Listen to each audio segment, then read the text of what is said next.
Kisah orang terpintar di dunia yang mati dalam keadaan miskin dan terasingkan. Hanya segelintir orang yang terlahir sebagai orang jenius, lalu dikenang sepanjang masa. Beberapa orang itu menjadi ilmuwan dunia yang hingga saat ini penemuannya masih pakai di berbagai bidang keilmuan. Sebut saja Albert Einstein yang diperkirakan memiliki IQ 160. Kemudian ada Isaac Newton yang disebut punya IQ 190 dan Mark Zuckerberg, pemilik Facebook yang katanya ber-IQ 152. Orang-orang ini dikenal dengan kejeniusan di seluruh dunia.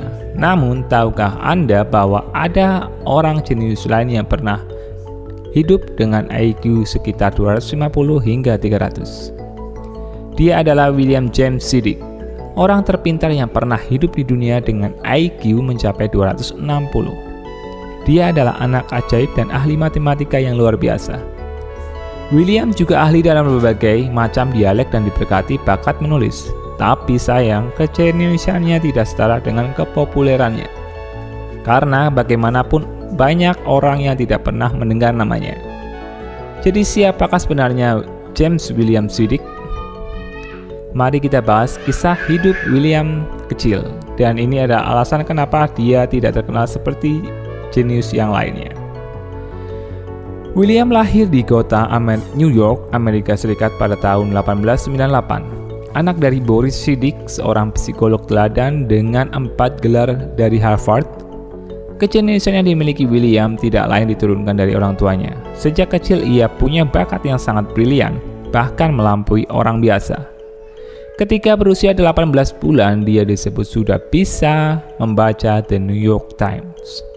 Saat menginjak 8 tahun, dia mempelajari secara otodidak bahasa Latin, Yunani, Prancis, Rusia, Jerman, Ibrani, Turki, dan Armenia. Selain 8 bahasa yang dipelajari, dia juga menciptakan bahasa sendiri yang disebut sebagai Vandergood. Karena kepintarannya, ayahnya mencoba mendaftarkan William ke Harvard ketika dia berumur 9 tahun. 2 tahun kemudian, institut menerima William sebagai orang termuda yang terdaftar di Harvard pada tahun 1909. Tahun 1910, kemampuan matematika William sangat menonjol dan dia mulai mengajari profesornya sendiri. Sehingga dia mendapatkan gelar sebagai Child Prodigy atau si anak ajaib. Dia menyelesaikan pendidikan sebagai sarjana seni pada umur 16 tahun. Memilih hidup dengan mengasingkan diri. Ketenaran bisa sangat melelahkan terutama ketika kamu terekspos di usia yang sangat muda. Singkatnya, setelah William menyelesaikan pendidikannya, William memberitahukan kepada reporter bahwa dia menginginkan hidup yang sempurna. Menurut William, pengasingan adalah salah satunya. Dia juga mengatakan bahwa dia tidak akan pernah menikah karena wanita tidak membuatnya tertarik. Selain tidak menginginkan ketenaran, keputusannya untuk mengasingkan diri diduga karena ada kaitannya dengan masa kecil William yang cukup tertekan. Ketika William kecil, pemerintah Amerika Serikat bertekad mengubah anak-anak di negaranya menjadi sebuah keajaiban lewat pendidikan. Saat itu, sang ayah, Boris, menginginkan anaknya menjadi seorang yang sangat bersinar. Untuk mencapai hal itu, ia lantas menerapkan pendekatan psikologis dalam membesarkan William. William kecil memang menikmati cara belajar yang digagas oleh ayahnya. Namun pemikiran itu berubah saat ia menginjak dewasa dan menyalahkan ayahnya. Bahkan saat Boris meninggal, sang ayah, pada tahun 1923, William dilaporkan menolak menghadiri pemakaman ayahnya. Seperti kebanyakan jenius lainnya, William tetap menjaga identitasnya agar tidak diketahui banyak orang.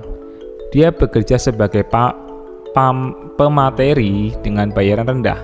Akan tetapi dia tetap saja dikenal oleh orang hingga membuatnya tidak punya pilihan lain untuk memengerti pekerjaannya. Tahun 1924, reporter menemukan bahwa dia hanya menghasilkan uang sebesar $23 AS atau setara dengan 399.000 per minggu. Setelah itu, William menulis beberapa buku menggunakan nama samaran yang berbeda-beda. Dia adalah seorang sosialis yang sangat menentang terhadap Perang Dunia Pertama. Faktanya, William ditangkap tahun 1919 dikarenakan demonstrasi yang berujung ricuh di Boston, di mana ia dijatuhi hukuman 18 bulan penjara. Orang tuanya lantas mendapati William dan mengeluarkan dia dari penjara. William kemudian dikurung di sanatorium selama 2 tahun. William menghabiskan hidup dengan miskin dan kesepian. Terasing dari keluarganya, ia bekerja sebagai operator mesin dan mengerjakan pekerjaan kecil untuk memenuhi kebutuhan hidup.